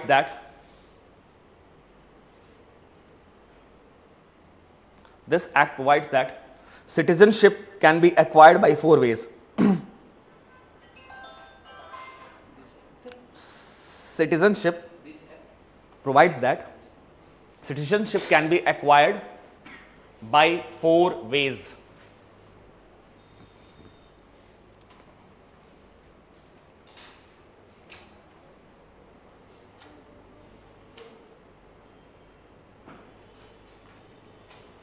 By 4 ways. First, birth, by birth. अच्छा, ये 2004 के बाद एक नया चीज लेकर आया था ये लोग, मैं बता दूं कि कोई भी एक पेरेंट्स जो है वो इलीगल माइग्रेंट नहीं होना चाहिए। समझ में आया? आप इलीगल जैसे क्यों लेकर आया गया था ये प्रोविजन? बांग्लादेश का जो इन्फ्यूजन हुआ था, समझ गए, बहुत सारे लोग क्या हुए थे, कैलकाटा में बहुत मास नंबर्स में आए थे, 1971 से तो शुरू हो ही चुका था, लेकिन उनको रोकने के लिए हमने क्या किया, हम आज भी कुछ ना कुछ कदम उठा रहे हैं, क्योंकि मास इन्फिल्ट्रेशन होता है बांग्लादेशी साइड से। ठीक है, आज भी अगर तुम कैलकाटा जाओगे तो you could see those people. समझ गए? Because they are Bangla speaking people, it is very hard to recognise. तुम्हें पता है ना कि पाकिस्तान में भी सबसे पंजाब है, ये पता है ना सब लोग को? हमारा पंजाब छोटा पंजाब है, उनका पंजाब बहुत बड़ा पंजाब है, और सबसे प्रॉस्पर प्रोविंस है पंजाब। अगर पाकिस्तान में अगर सिर्फ कोई एक प्रोविंस जो पूरे पाकिस्तान को चला रहा है ना, वो कौन सा प्रोविंस है? Punjab. Majority of properties lies there. ठीक है, जितने भी इंपॉर्टेंट पर्सन्स हैं देयर साइड देयर। ठीक है, पंजाब, उसके बाद सेकंड पे आता है सिंध। इसीलिए ना बलूचिस्तान का कॉन्सेप्ट बहुत ज्यादा फ्यूल हो रहा है, देख रहे हो ना, आजकल पेपर पढ़ रहे हो ना, क्योंकि बलूचिस्तान पे ध्यान ही नहीं रहता है उनका, और जहां ध्यान नहीं होगा वहां तो लोग विद्रोह करेंगे ही करेंगे। और इंडिया क्या कर रहा है उसमें? थोड़ा बहुत करके, जैसे हम लोग बांग्लादेश लोग के साथ किया था, समझ गए ना, थोड़ा बहुत। ठीक है, तो इस मेरा बताने का मतलब था कि एक इंसान को इलीगल माइग्रेंट नहीं होना चाहिए, there has to be some sort of document. Illegal migrant के तो बहुत कॉन्सेप्ट्स होते हैं, उसमें से एक ये भी होता है कि अगर आपके पास कोई भी एक डॉक्यूमेंट है तो आप इलीगल माइग्रेंट नहीं है। आधार डॉक्यूमेंट, इलीगल माइग्रेंट नहीं हो जाओगे तुम। लेकिन हाँ, सिटीजनशिप भी नहीं मिलेगा, ये भी है। वोटर आईडी कार्ड, देखो सरकारें कैसे बनाती हैं, मतलब बाद में बताऊंगा, ऑन कैमराज नहीं, ठीक है।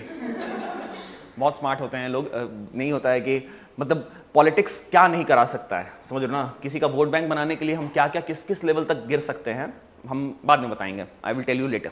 ठीक है, चलो पहले इसको लिख लेते हैं। By birth,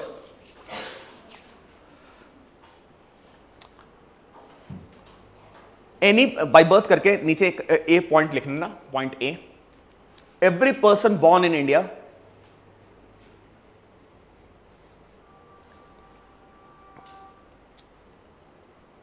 on or after, born in India on or after 26 January 1950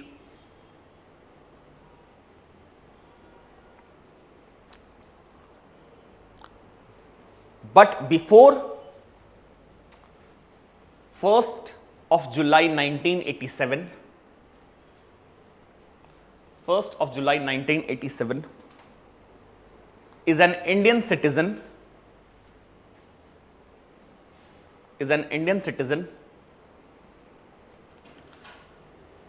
irrespective of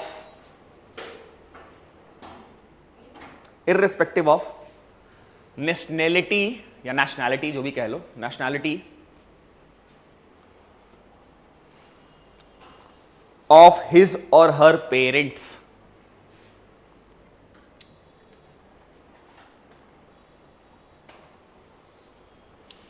समझ में आया? पहला वाला कट ऑफ ये तो बता चुका हूं मैं कि 50 से 87 के बीच आप अगर यहां पे if you are born here you are automatically what, Indian citizen. ठीक है, इसमें आपके पेरेंट्स की नेशनैलिटी नहीं देखी जाती है। कैसे देखा जाएगा? इसके पहले कोई मैकेनिज्म था? सोचो, उसके पहले कोई इंडियन सिटीजन था? हम तो ब्रिटिश इंडिया था, कंट्री इंडिया क्या था? ब्रिटिश इंडिया था, तो उसके पहले कोई कॉन्सेप्ट ही नहीं था, तो नेशनैलिटी चेक करने की कोई जरूरत ही नहीं है। समझ गए? चलो सेकंड पॉइंट बी मेंशन करना, any person born in India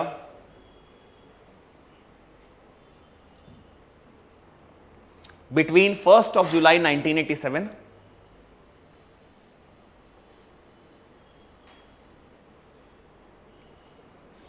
and 2nd December 2004, 2nd December 2004 is a citizen of India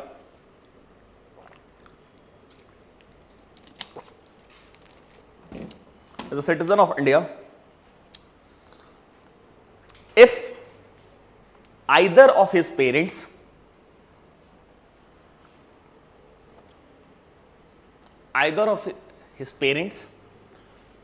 is citizen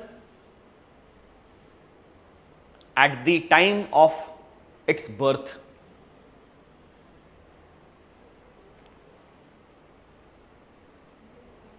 At the time of its birth. आप सब कैसे हैं इंडिया के सिटीजन? बाय बर्थ हैं आप, याद रखिएगा। ठीक है, ये समझ में आ गया? अब नेक्स्ट पॉइंट सी में मेंशन करना, any person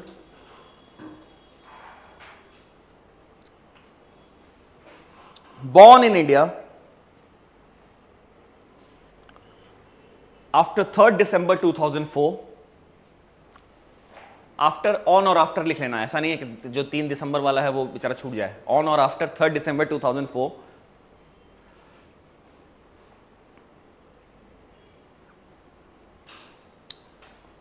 is a citizen given both of his parents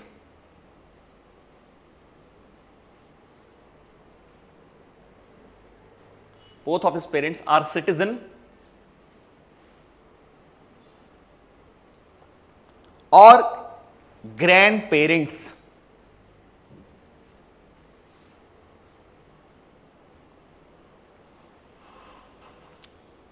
but either of his or her parents,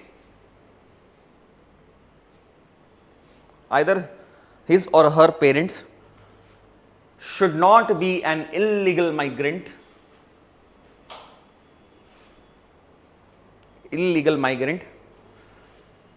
at the time of birth.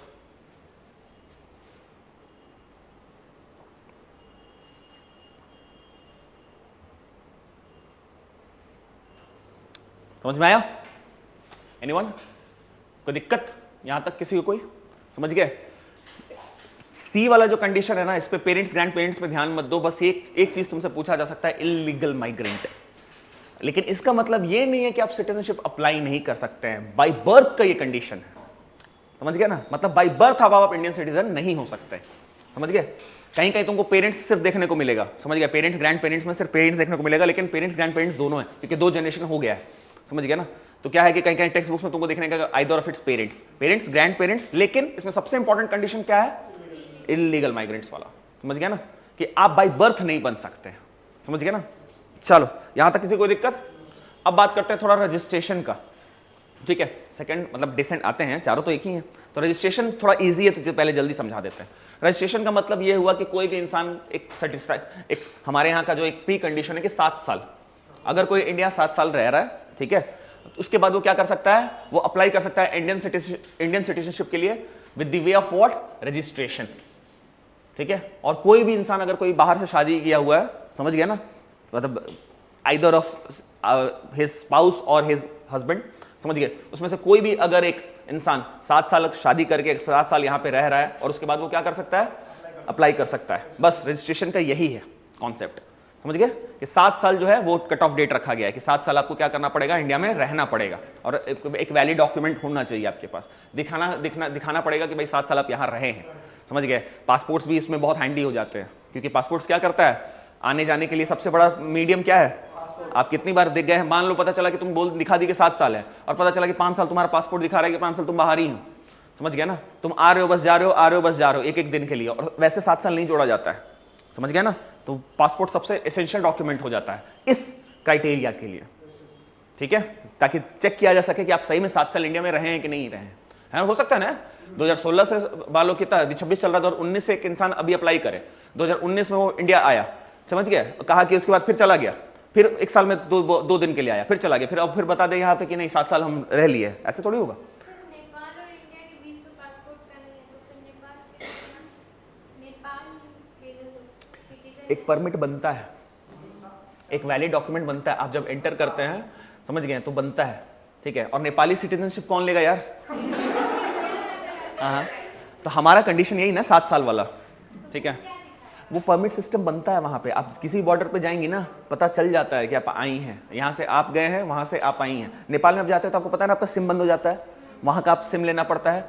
बस सरकार के पास बहुत मैकेनिज्म है, उसके लिए आप मत चिंता कीजिए, वो पकड़ लेंगे आपको कि इंडियन सिटीजनशिप के लेने के लिए, समझ गए? हाँ, कुछ ना कुछ तो हो ही जाता है, ठीक है?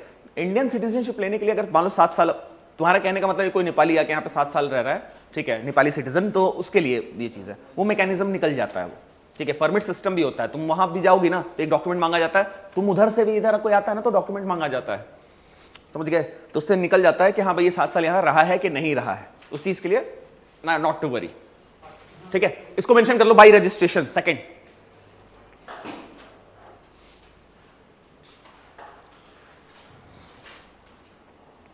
citizenship can also be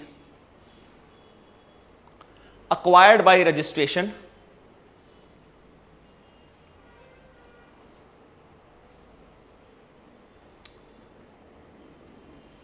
and some of the rules are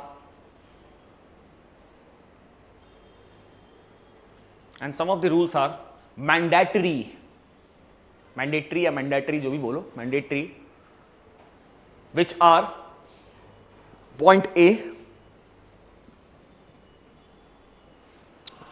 a person of Indian origin,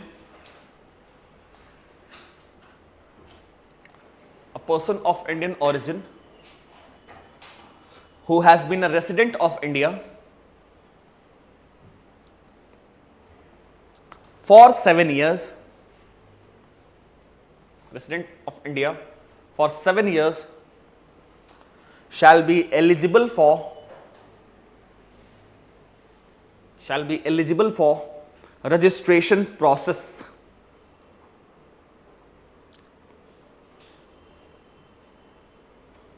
Point B, a person who is married to an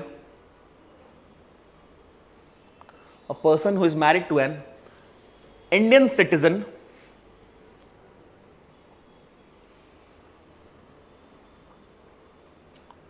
and is residing for 7 years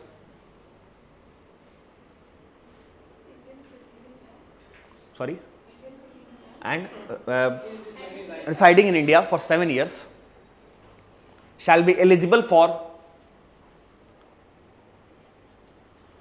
registration. क्या जी ये रूलिंग कॉपी सब लोग shall be eligible for registration. Ruling copies पे कौन कौन लिख रहा है? मत लिखिए। नहीं तुमको नहीं बोल रहे, उसको बोल रहे हैं। वो देखो वहाँ पे पीछे तुम भी हो। हाँ अभी से हैबिट बनाइए इस कॉपीज पे, क्योंकि वहाँ पे वैसे ही कॉपीज मिलेंगी। ठीक है वहाँ, क्योंकि पता चला कि वहाँ पे ऐसे सीधा सीधा ऐसे फ्लाइट टेक ऑफ जैसा हैंड राइटिंग होने लगता है। आदत हो जाता है, देखना तुम, ऐसा नहीं बोल रहा हूँ, सच बोल रहा हूँ।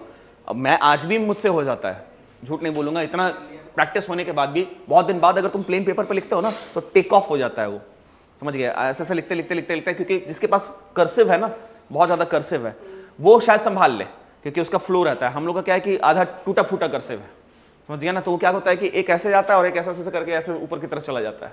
तो ध्यान रखिएगा इस चीज़ का। अभी से प्रैक्टिस कर रही है ना तो नोट्स बनाइए, और नोट्स का एक स्टैंडर्ड फॉर्मेट होता है। कहाँ गया पेन? बताया था ना मार्जिन वाला। सपोज करो ये तुम्हारा, हाँ ये तुम्हारा पेज है सपोज करो, ठीक है? कंटेंट यहाँ इसमें डालिए, इतना मोटा मोटा दो साइड बॉर्डर मार्जिन बनाइए, कंटेंट इसमें डालिए जो हम लिखवा रहे हैं। इस साइड करंट पार्ट मेंशन कीजिए, समझ गए? और इस साइड स्टैटिक पार्ट मेंशन कीजिए, या स्टैटिक पार्ट इधर डाल दो, सबसे अच्छा स्टैटिक पार्ट इधर डालो और करंट पार्ट इधर डाल दो। मान लो कि अभी सिटीजनशिप पढ़ा रहे हैं, मान लो कि कोई अभी अमेंडमेंट आ गया, तो तुम क्या करोगे? 50 नोट्स थोड़ी बनाओगे, एक नोट्स बनाइए, सफिशिएंट नोट्स बनाइए ताकि उसका रिवीजन हो सके। तो कुछ भी अगर करंट में आता है आप सिटीजनशिप के साथ यहीं मेंशन कर दिए, उसी पॉइंट्स के साथ मेंशन कर दिए जहां पे वो अटैच हो रहा है, समझ गए? स्टैटिक में अगर मान लो कि हम कुछ पढ़ाएं और तुमको बुक में एक वैल्यू इन्फॉर्मेशन, एक वैल्यू एडेड इन्फॉर्मेशन एक्स्ट्रा मिल गया, तो तुम क्या कर सकते हो? तुम इसको यहां लिख सकते हो, एक बार में नोट्स तो याद तुम्हारा।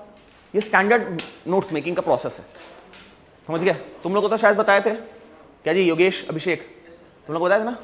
ठीक है, तो भी तो नहीं दिख रहा है। नहीं हो पाता है सर, चौड़ाई इतना है, फिर भाग में बांटा है तो फिर आपका कॉन्फिडेंस इतना उतना भी, अब इतना पतला थोड़ी करना है, सब इतना भी पतला नहीं करना है। हम यहाँ दिखा दिए हैं, एक जनरल इंप्रेशन है, इसको इतना कर दो।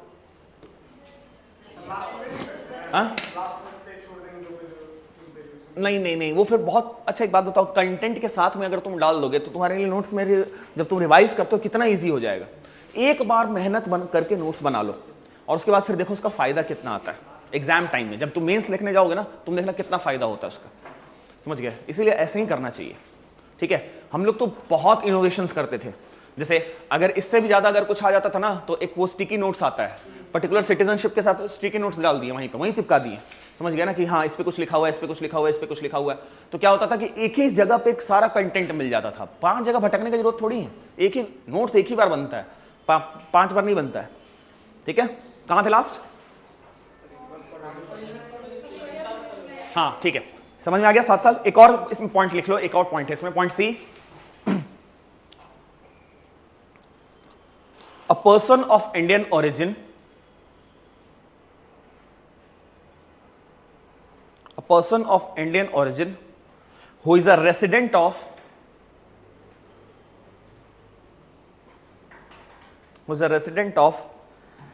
any country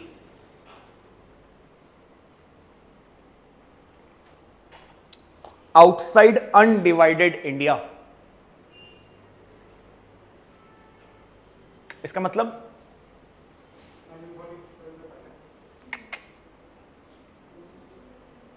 लास्ट लाइन पढ़ो, आउटसाइड अनडिवाइडेड इंडिया। कभी कभी आप लोग का भी दिमाग का चक्र खोलना जरूरी होता है ना। पीओके, हाँ पीओके कह सकते हो, पाकिस्तान जो एरिया है, मतलब इसका मतलब क्या हुआ कि पाकिस्तान के लिए एक्सक्लूसिवनेस नहीं है, समझ गए? वहां के भी लोग तो अप्लाई कर सकते हैं ना, तो ये एक्सक्लूसिवनेस नहीं है उनके लिए। ये बात कर रहा है किसका? कि बाहर के लोगों के लिए। पाकिस्तान के लिए वी हैव सम स्पेशल, जैसे 7 साल वाला ही प्रोसेस चलेगा और उसके साथ बहुत सारे चेक्स होते हैं, ठीक है? One has to keep a check, ठीक है? क्यों? यही तो कॉन्सेप्ट आता है ना, जब सिटीजनशिप पढ़ते हो तभी ना एनिमी एलियन का कॉन्सेप्ट आता है, तो उनके लिए ये सारी चीजें थोड़ी चेंज हो जाती हैं।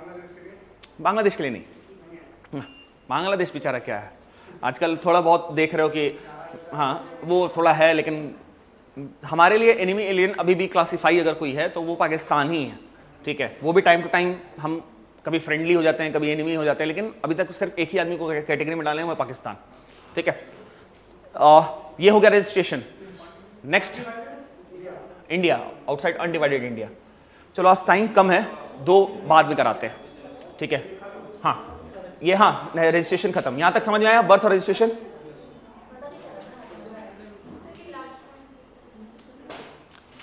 ये जो हाँ जो लास्ट पॉइंट ये बता रहा है कि रजिस्ट्रेशन के अप्लाई करने के लिए मतलब अनडिवाइडेड इंडिया जो है, मतलब इंडिया पाकिस्तान की जो बात हो रही है, मतलब पाकिस्तान की जो बात हो रही है, उनके बाहर के लोगों के बारे में बात हो रही है, मतलब आउटसाइड वर्ल्ड के बारे में बात हो रही है।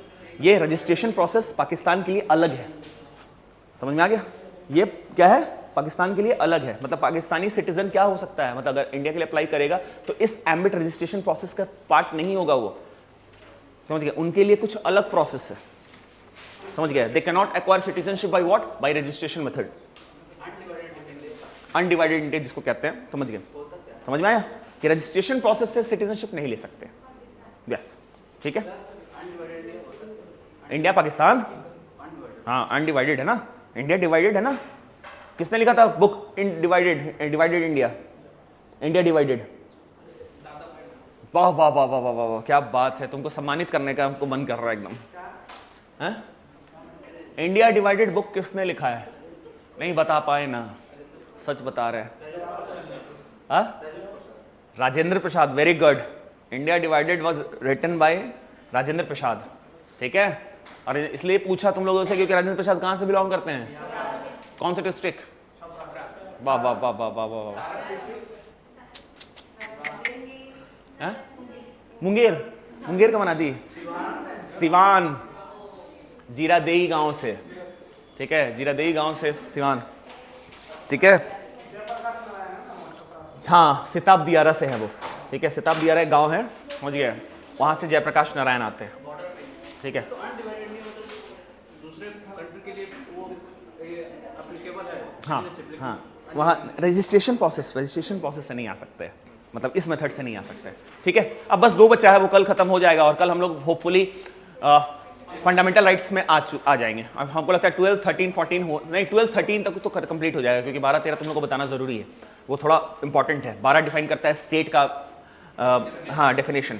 स्टेट के लिए तुम लोग को तो बता चुके थे कि क्या क्या स्टेट के एम्बिट में आता है। और 13 आता है सबसे इंपॉर्टेंट, समझ गए? जुडिशियल रिव्यू, ठीक है। Article 13 deals with judicial review, तो होपफुली आर्टिकल 12 और 13 ही कल हो पाएगा। उसके बाद फिर होली के बाद तो फिर शुरू करेंगे ही करेंगे, ठीक है। कब तक है छुट्टी? 7? अच्छा, 8 संडे है, तो मतलब पूरा नेक्स्ट वीक आप लोग का एकदम मजे हैं, मजे ही मजे हैं। चलो बढ़िया है। 8 क्लास ले ले। 8 कौन सा दिन है, मंडे या संडे? ठीक है करा लें, क्या मतलब, हम तो रेडी हैं। यहां तक किसी कोई दिक्कत? बर्थ समझने में, रजिस्ट्रेशन समझने में कहीं कोई दिक्कत? चलिए कल बस बचेगा नेचुरलाइजेशन और डिसेंट, 15 से 20 मिनट खत्म हो जाएगा मैक्स टू मैक्स, ठीक है। और कहीं भी कोई डाउट हो तो पूछिएगा, ठीक है।